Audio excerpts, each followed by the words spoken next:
Imagine waking up one morning and your shoulder is suddenly stiff. You think you slept wrong, but it doesn't seem to get any better. Over the next few weeks, the stiffness is beginning to spread. Now you can't lift your arm. You go to a doctor and they say something horrifying.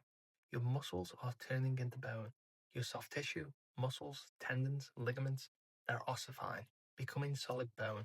You're slowly becoming a living statue. This is fibrodysplasia ossification progressiva, or FOP, one of the rarest, cruelest diseases known to medicine. FOP is caused by a single gene mutation, ACVR1, which regulates bone growth. In people with FOP, the body misinterprets the damaged signals and starts growing bone where it shouldn't. Any injury, a bump, a fall, even a medical procedure like a biopsy, triggers bone formation. Muscle tissue is gradually replaced by a second skeleton that fuses joints into fixed positions. Unfortunately, by their 30s, most people with FOP are completely immobilized. They're aware, cognitively intact, but trapped inside a body that's become its own prison. There's no cure. Surgical removal of the extra bone doesn't work. Surgery itself triggers more bone growth, often worse than before.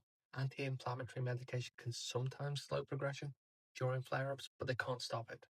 Physical therapy can help maintain mobility, but aggressive therapy can also trigger ossification.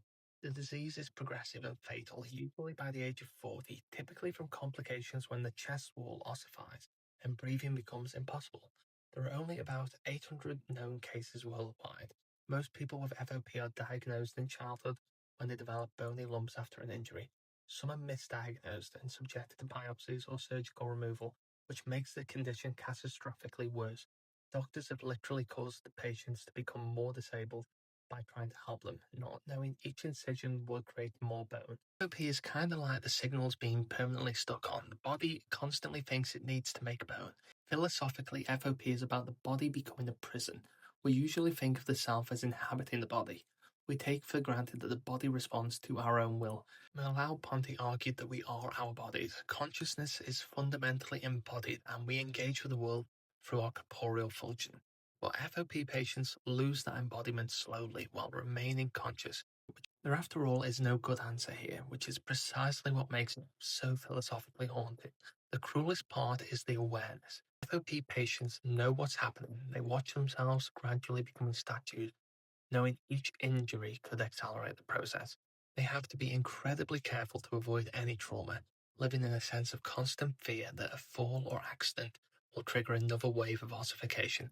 It's a disease that removes agency while leaving consciousness intact. You are transformed into a prisoner within your own body, fully aware but powerless.